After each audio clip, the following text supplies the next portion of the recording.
경제성공학 After Tax Analysis 세후 분석 동영상 강의입니다. 네, 세후 분석 두 번째 동영상 강의고요. 네, 지난번처럼 동영상 오프닝 토크는 2000년대 제 대학 생활에서 술에 관련된 얘기들 몇 가지 짧은 클립 보고 계속하도록 하겠습니다.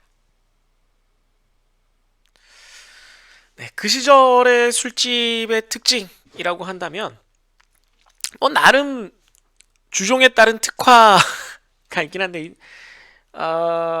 아래쪽 사진 두 개는 이제 제가 다녔던 시절보다 조금 후반인 것 같은데 하여튼 제가 술을 마셨던 그 골목에 있던 좀 낡은 술집들이에요. 호프집인데 이게 휘가로인데 이게 주위가 떨어졌죠. 되게 많이 갔던 그 호프집이에요. 실제로는 2층이 아니고 지하에 있었던 걸로 기억해요. 이 건물 지하에 있고 지금 여기 보면 요 간판인데 간판이 이건 나중에 바뀐 거고 예전엔 요 간판이었고요. 이 황해도 빈대떡집에서 아까 말씀드린 대로 이제 막걸리를 많이 먹었죠. 막걸리를 먹고 여기는 그래도 나름 이제 호프집이고 맥주고 그러다 보니까 이제 좀 소수일 때 소수일 때 돈을 좀 들고 가서 마시는 정도의 느낌이었죠. 박근혜랬는데 뭐 아는 멀쩡했어요. 예전의 술집들은 예전에는 90년대 2000년대 초반은 제가 있었던 그 동네 고시촌만 그런 게 아니라 사실은 신촌이나 뭐 대학로나 뭐 고대 아니면 한양대학 왕십리 이런 데를 가도 안쪽 인테리어는 좀 세련돼 있어도 바깥쪽은 건물 주인들이 바깥쪽을 거의 신경 안 쓰는 문화가 좀 많았어요. 그래서 문화라기보다는 그냥 돈을 안 쓴 거예요. 외관에, 건물 외관에. 그래서 건물 외관은 좀 형편없고 안쪽 들어가면은 뭐 그래도 그때 뭐 맞게 좀 인테리어도 하고 뭐 그런 좀 뭐랄까? 그런 게 통용되는 그런 식의 장사 그 문화가 있었다라고 해야 될 것 같고요. 예전에 소주빵이라는 게 있었어요. 소주빵. 이게 좀 두 가지 특징이 있는데 하나는 말 그대로 소주를 먹기에 적합한 안주들 뭐 주로 탕 종류 아니면 생선 구이 종류를 많이 내는 집을 그 스스로 이제 사장님들이 소주방이라고 부르기도 했고 또 하나는 뭐냐면은 주로 이제 중고등학생들이 뚫을 수 있는 약간 룸 스타일이에요. 왜냐하면 이제 다 섞여 있으면 이제 그 흔히 말하는 이제 잼민이인 게 티가 나니까 급식인 게 티가 나니까 약간 룸 형태로 되어 있는 형태의 방방 형태로 되어 있는 술집이라고 해서 소주방이라고 부르기도 했어요. 물론 호프집 중에도 방방 형태로 된 게 있었는데, 그러니까 물론 소주빵이라고 하고 거기서 맥주도 팔았죠. 그런데 이제 그 두 가지 종류의 소주빵 중에 이거는 전자였고, 이거는 이제 아저씨들 마시는 흔히 말하는 사실은 대포집에 가까운 그런 스타일이고, 어, 제가 말한 두 번째 스타일의 소주빵은 지금 사진을 구하려니까 구할 수가 없어가지고 이렇게만 표현하는데 아무튼 나름 주종에 따른 특화, 나름 주종에 따른 구별이 그때도 있기는 있었어요. 술 종류에 따라서 좀 이렇게 가는 곳이 달라진다라는 게 있긴 있었는데 상태가 그렇게 썩 좋지는 않았다. 뭐 진짜 뭐 요즘 말하는 것처럼 뭐 바를 가거나 뭐 요런 게 그렇게 아주 많지는 않았다. 뭐 그 정도로 그때도 뭐 물론 칵테일바 뭐 이런 거 다 있긴 있었는데 아주 흔하지는 않았다. 뭐 이렇게 얘기를 할 수가 있겠습니다. 뭐 그냥 요건 제가 진짜 마셨던 술집들의 모습을 안쪽은 이렇지 않은데 바깥쪽 상태를 보여드리기 위한 그냥 그런 사진들입니다. 그 시절에 이제 술집들이 초반에는 그랬는데요. 그 2000년대 넘어오면서부터인 것 같아요. 느낌상은.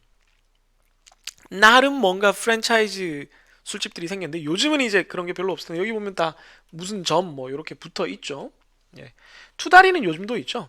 꼬치구이 전문점인데 꼬치구이 전문점이고 천하일품이나 천하일품 말고 또 하나 더 있었는데 제가 잘 기억이 안 나는데 이런 걸 이제 요리주점이라고 부르는데 요리주점 뭐 그렇다고 해서 뭐 대단한 주점은 아니고 그냥 대학생들이나 직장인들 가는 주점인데 특징이 뭐냐면 안주를 약간 진짜 다양한 요리 종류를 시킬 수 있고 메뉴판이 그러니까 엄청나게 커요. 몇 페이지 계속 나오고 지금은 우리가 호프집 가도 그 술집에 안주가 막 30가지 이렇게 되는데 예전에는 그렇지 않았거든요. 진짜 안주가 뭐 한 대여섯 가지 뭐 많아야 10가지 이랬는데 여기는 안주 종류가 막 4, 50가지 막 이렇게 됐었어요.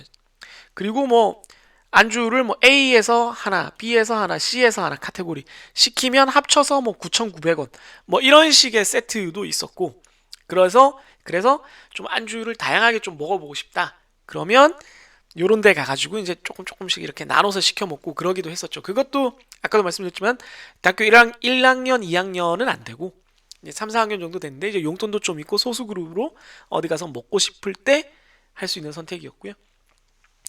투다리는 이제 꼬치구이가 처음 나왔을 때 꼬치구이를 사람들이 되게 좋아하니까 네, 요게 되게 끌렸었고 그다음에 이제 맥주나 뭐 요런 거 이제 전문점 체인점으로 쪼끼 헤리피아 뭐 여기 없지만 뭐 비어가르텐 뭐 이런 것도 있었고 뭐 많았어요. 뭐 그다음에 또 뭐가 있었냐면은 아 와바 이런 것도 그러니까 세계 맥주 전문점 이런 것도 2000년대 한 초반부터 슬슬 생겨나기 시작했어요. 그러니까 병맥주집. 병맥주집을 처음 갔을 땐 되게 충격적이었죠. 왜냐면 생맥주나 피처로 된 맥주만 먹다가 생맥주 잔으로 먹거나 피처로 된 걸 먹으면 되게 싸잖아요. 근데 맥주 요만한 거 병으로 먹는데 뭐 4,000원, 5,000원 내라고 하니 뭐 싼 것도 있었지만 너무 비싸다는 생각이 들기도 했죠. 아무튼 요런 프랜차이즈가 서서히 등장하는 시기였고 그래서 그냥 동네 일반 맥주집들이랑 뭐 경쟁을 하는데 당연히 장단점이 있기 때문에 이런 체인점들이 막 다 휩쓸지는 않았는데 그래도 이제 동네 유력 상권 대전으로 치면 뭐 은행동, 둔산동, 궁동 뭐 이런 데에 다 하나씩은 이렇게 있었다. 그러니까 뭐 여기에도 쪼끼가 있고 저기도 쪼끼가 있고 뭐 이런 식으로 좀 굉장히 급속도로 좀 퍼져 나가는 단계였다. 그래서 뭐 어디야? 그럼 뭐 해리피야. 그러고 있으면 뭐 그 당시에 그런 인터넷 농담이 있었어요.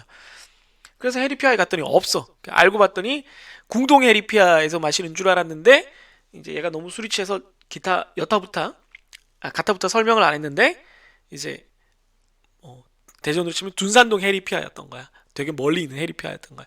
뭐 이런 식의 일도 생기곤 하는 그런 단계였어요. 그래서 그나마 좀 깔끔하게 마신다? 뭐 이런 느낌을 주기 위해서 좀 가지 않았나? 뭐 이런 생각이 좀 드네요. 여러분들에게는 이게 되게 촌스러운 술집이겠지만 처음 나왔을 때는 그래도 좀 괜찮은 느낌이었다는 거.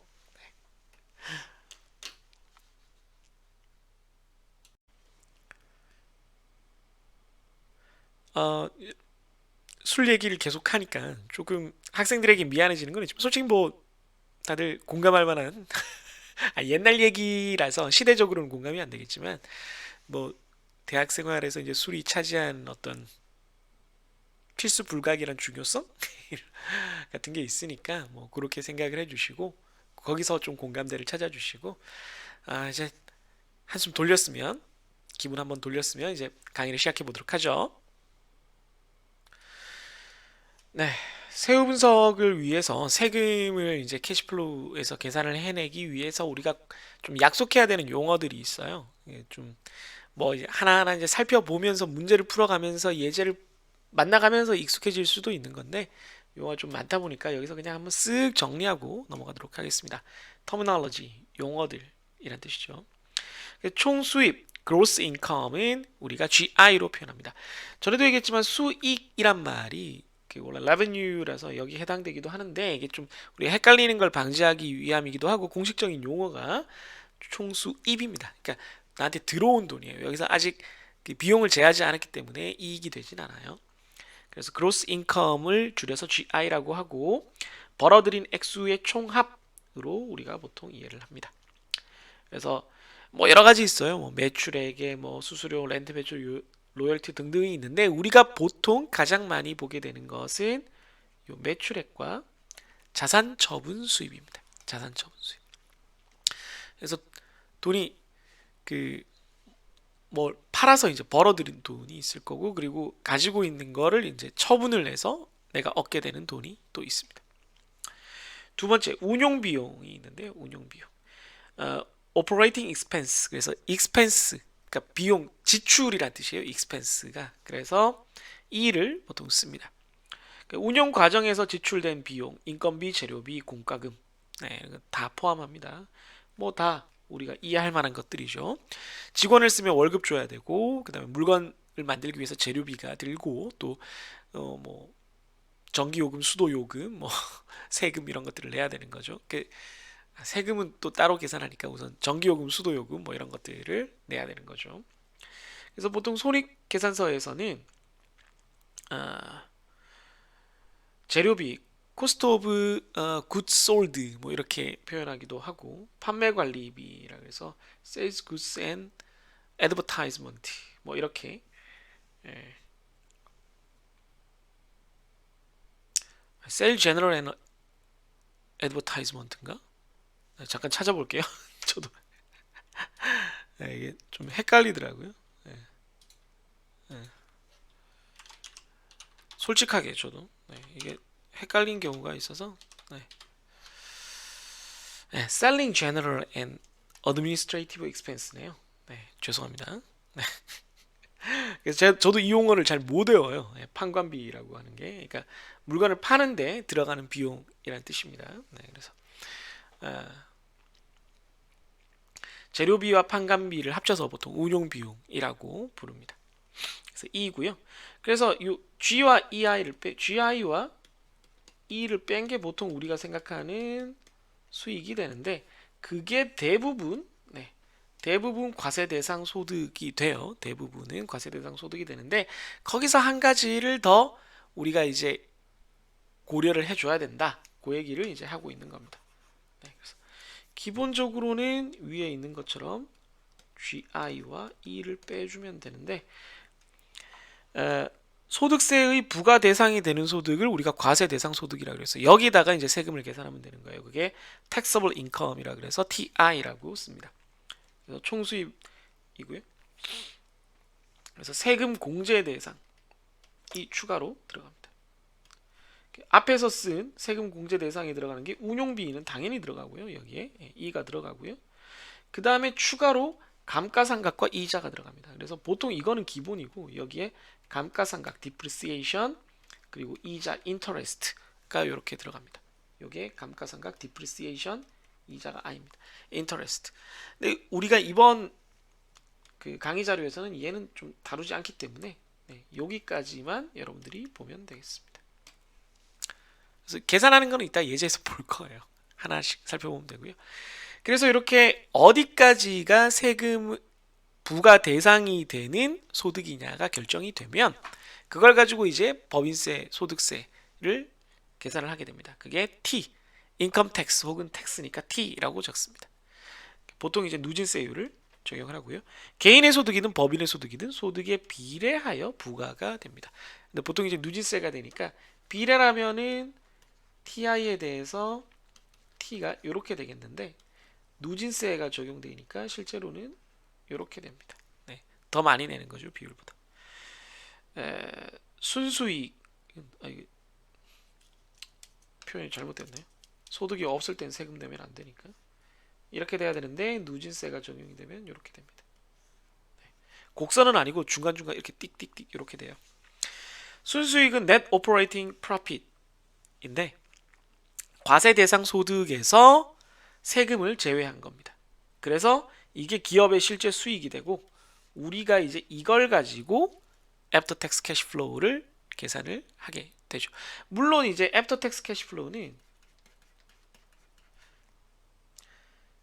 여기서 애프터 텍스 캐시 플로우가 되려면 감가상각을 다시 또 좀 빼줘야 되는 문제가 있습니다. 네, 감가상각을 다시 빼줘야 돼요. 이거 문제를 풀면서 이해할 수밖에 없습니다. 같이 한번 차근차근 살펴보도록 하죠.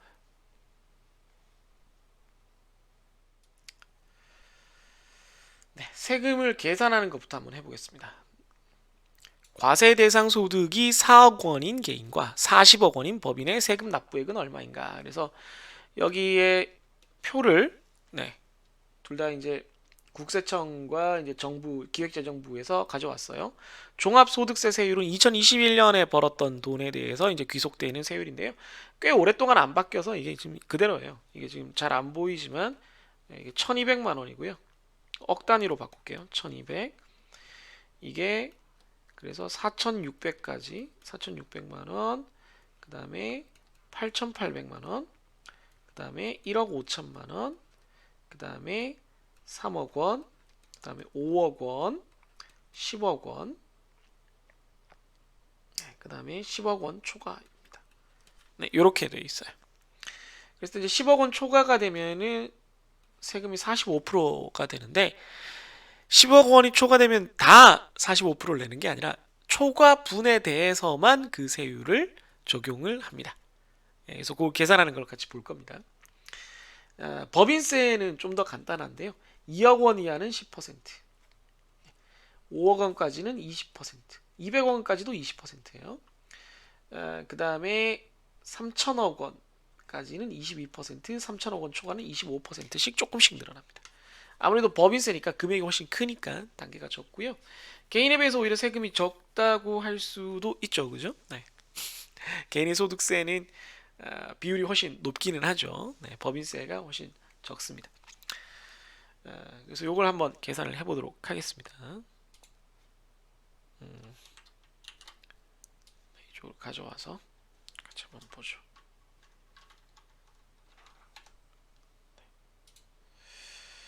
보시면 제가 이렇게 식을 계산하기 편하게 만들어 놨어요. 식을 편하게 만들어 놔서 1200, 4600, 8800, 네, 15000, 그러니까 1억 5천이죠. 3만, 5만, 10만. 그다음 이건 뭐 무한대를 표현하려고 이렇게 한 거고요. 예, 세금을 계산하는 방법을 보겠습니다. 우선 4억을 여기다 적어요. 예, 과세 대상 소득이 4억이니까 이렇게 적어줍니다. 그러면 1200만 원까지 6%면 1200만 원 꽉 찼잖아요. 거기까지는 6%를 내면 돼요. 예. 그럼 남은 돈이 얼마예요? 4억에서 3억 8,800만 원이 남습니다. 아직 이만큼은 세금을 안 냈어요. 그럼 일단 1200만 원에 대해서는 6%를 세금을 매길 겁니다. 그 다음에 4600만 원까지는 15%예요. 따라서 4600에서 1200까지 3400만 원에 대해서는 3400만 원에 대해서는 15%를 부과를 합니다. 그게 여기에 계산돼요. 510만 원입니다. 그럼 얼마 남았어요? 3억 8,800에서 또 3,400만 원을 세금을 냈으니까 3억 5,400이 남았습니다. 4,600만 원에서 8,800만 원까지는 24%를 냅니다. 그게 4,200만 원이 되겠죠. 4,200만 원에 대해서는 24%를 적용을 하면 이 둘을 곱해주면 1,008만 원쯤 되네요. 그럼 다음에 이제 남은 거는 3억 5,400에서 4,200 빼면 3억 1,200이 되고요. 그 다음에 8,800만 원에서 1억 5천까지는 6,200만 원이 됩니다. 그 차이는 그거를 35%로 세금을 부여하면 2억 2,170만 원이 됩니다. 그 다음 1억 5천만 원에서 3억까지는 1억 5천만 원이죠. 그걸 38%의 세금을 부과하면 5,700만 원입니다. 그런데 이제 여기까지 내고 났더니 남은 과세 대상 소득이 1억밖에 안 남았어요. 그럼 3억에서 5억 사이는 2억이지만 구간 크기는 남은 게 1억밖에 없으니까 1억만 세금을 내면 되겠습니다. 그러면 1억이면 40%를 부과하면 4천만 원이 되죠. 남은 게 없네. 이게 왜 이렇게 되지? 참조가 잘못됐네요. D8이 아니고 여기죠, 여기. 네, 그럼 0이고 남은 거는 식이 잘못됐었네요. 네, 0이죠. 그러면 여기까지 다 되면은 과세 대상 소득 4억 원에 대해서 1억 3,460만 원이에요. 이게 세율이 얼마가 되는지를 한번 계산을 해보면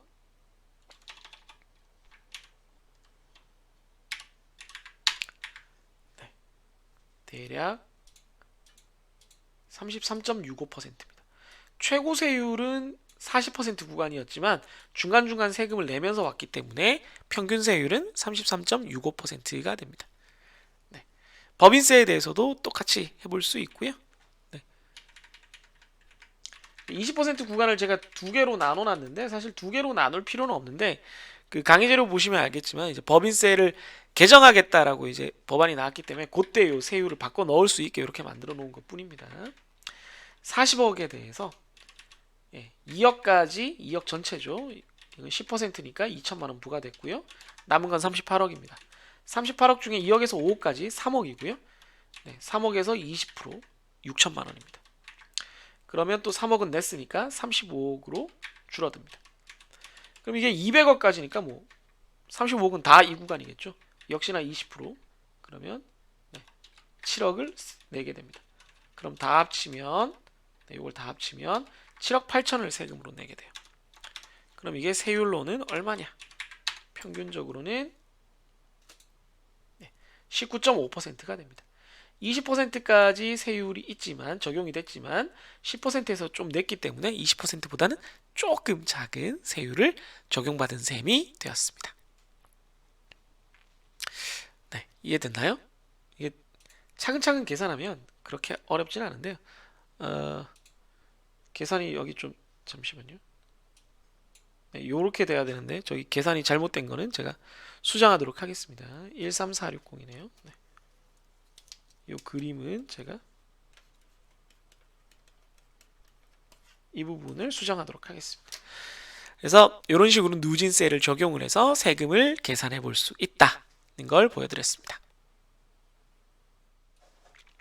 계속 보죠. 이제 세후 현금 흐름을 이제 다루는 파트입니다. 본격적으로. 세전 현금 흐름 BTCF가 우리가 지금까지 다뤘던 거예요.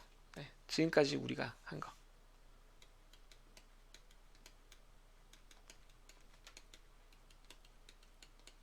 왜냐면 세금을 고려하지 않았을 때니까요. 그러니까 세금이 없는 경우에 현금 흐름이니까 영업 및 기타 수입에서 모든 비용을 제한값, 그냥 비용만 딱 제해주면 돼요. 감가상각을 고려하지 않는다라는 게 이제 뭐 이자도 뭐 있고 뭐 세금을 좀 고려해야 되는데 여기서는 이제 그런 고민을 할 필요가 없습니다. 그래서 앞에서 본 걸로 따지면 총 수입에서 운용비를 빼주고요. 만약에 투자를 했다면 투자도 비용으로 봐서 빼주고요. 잔존 가치만 더해주면 됩니다. 잔존 가치. 요거는 이제 중고 재판매라고 보시면 되죠. 이거 우리가 앞에 대체 분석할 때 많이 봤었죠, 그죠? 잔존 가치. 보통 기계가 오래됐을 때 이제 몇 년 쓰고 나면 가치가 얼마나 남냐, 뭐 요걸 다루는 거니까요. 그래서 이걸 BTCF, Before Tax Cash Flow라고 하는데요. 여기서 이제 세후 현금 흐름은 After Tax Cash Flow, ATCF인데요. ATCF. 이게 이제 우리가 고민을. 이게 이제 세금을 고려해서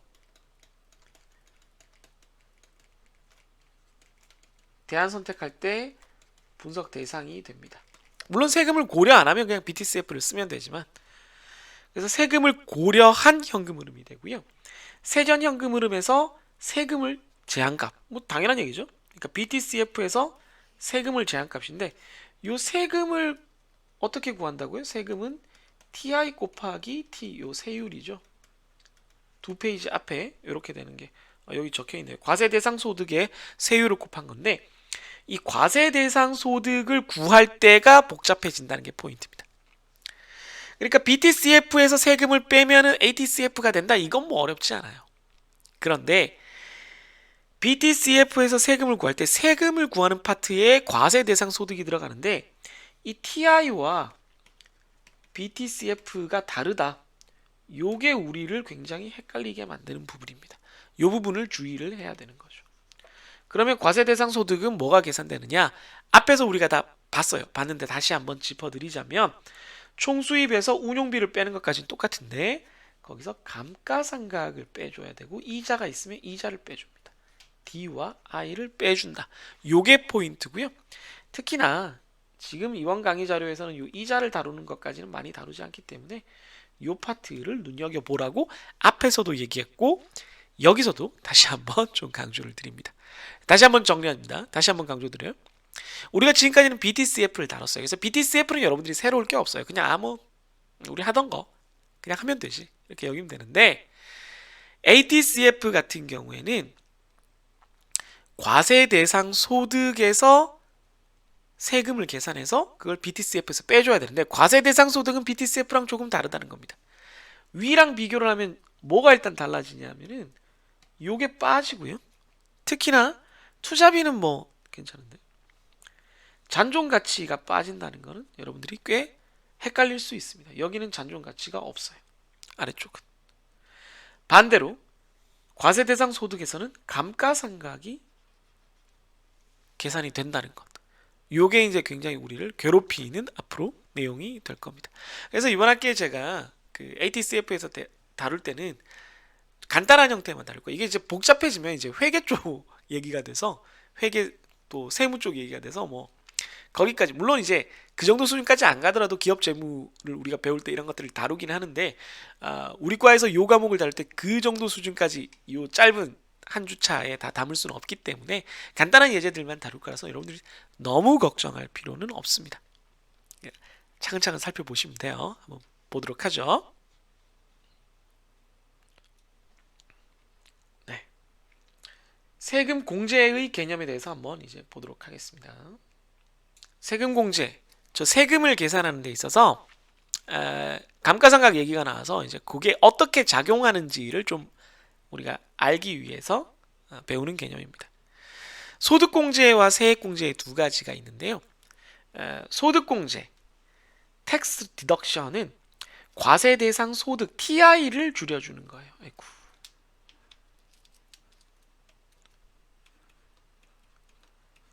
TI를 줄여줘요. 그러니까 세금이 TI 곱하기 과세 대상 소득 곱하기 세율인데 얘를 줄여주는 거예요. 얘를.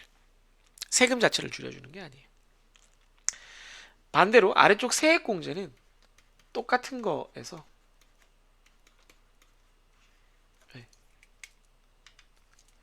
이거 계산되는 건 모르겠고 이거 자체를 줄여주는 겁니다.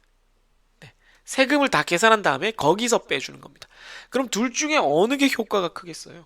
네, 이쪽이 효과가 크죠. 네, 혜택이 훨씬 큽니다. 따라서 세액공제는 잘 안 해주겠죠. 네, 잘 안 해줍니다. 대부분 세금 깎아준다는 얘기는 다 소득공제 얘기예요. 텍스 디덕션 얘기입니다. 그럼 소득공제에 대해서 조금 더 설명을 하면 특정한 종류의 비용을 그 비용 처리를 해줘서 TI에서 줄여주는 겁니다. 대표적으로 의료비, 교육비, 뭐 전통시장에서 사용한 돈, 개인연금저축에 사용한 돈, 보험, 기부금 등이 여기에 해당이 됩니다. 그래서 기업의 투자에 따른 가치 감소인 감가상각도 여기에 포함된다는 게 포인트예요. 보통은 포함이 안 되는데 여기에 이제 추가적으로 포함이 된다는 게 포인트입니다. 네. 그래서 우리가 이제 잠시 후에 이제 감가상각에 대해서 배울 텐데 감가상각이 여기에 포함이 돼서 세금을 줄여준다. 어떻게? 요 TI를 그만큼 감가상각만큼 줄여줘서 TI가 줄어드니까 세금도 줄어든다. 이렇게 되는 것이죠. 그러니까 개인으로서는 여러분들이 일반적으로 감가상각을 경험할 일은 없고 주로 의료비, 교육비 아니면 금융상품에 따라서 이런 것들에 의해서 소득에서 과세 대상 부분이 줄어들어서 이제 그 혜택을 받게 되는 거죠. 그래서 연말정산을 위해서 이런 것들이 필요하죠. 반대는 아니고 이제 다른 한편으로 세액공제, 텍스 크레딧이라고 불리는 건 아까도 얘기했지만 세금 자체를 깎아주는 거야. 그래서 이런 혜택은 아주 특수한 경우에 보통 주어지고 자녀 세액공제가 대표적입니다. 네. 자식이 있으면 이제 나라에서 아우 애 키우기 힘들지 그리고 세금을 좀 깎아주는 거고요. 그거 말고 이제 기부금에 대해서 공제를 해주는 경우가 많아서 특별 기부금이라고 해서 뭐 정치인들에게 내는 기부금 같은 경우 예를 들어 10만 원까지는 전액 세액 공제를 해줍니다. 그러니까 10만 원을 특정 정치인에게 기부를 하면 세금도 10만 원 깎이니까 나한테는 본전이고 세금으로 어떤 정치인에게 지지를 보내는 것과 마찬가지의 효과가 있기는 합니다. 네. 그래서 소득공제와 세액공제 이 두 가지를 살펴봤고요.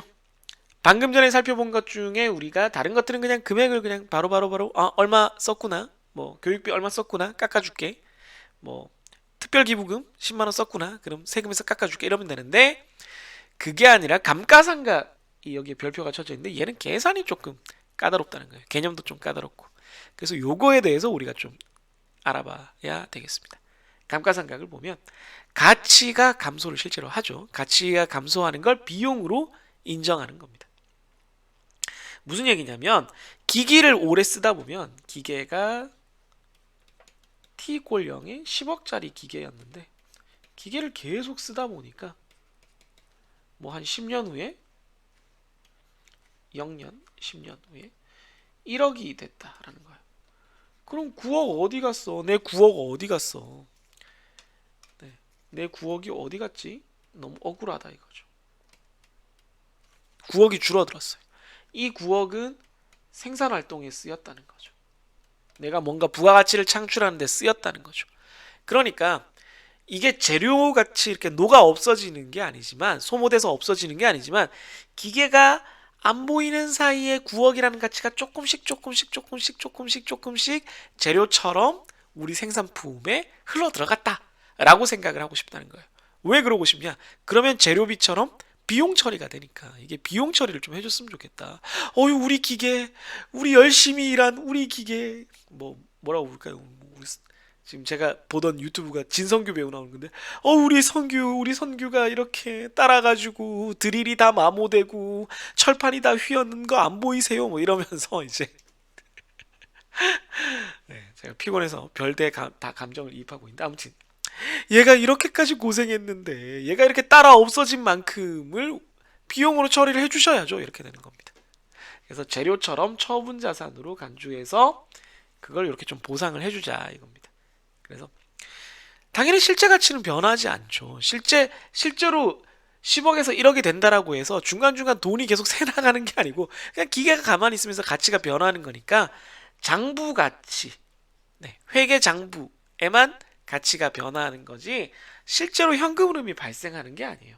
요게 포인트입니다. 실제 현금 흐름이 발생하는 게 아니라는 것. 그래서 따라서 TI 과세 대상 소득에는 반영이 되지만, 네, 실제 우리가 발생하는 캐시플로우인 BTCF에는 반영되지 않는다.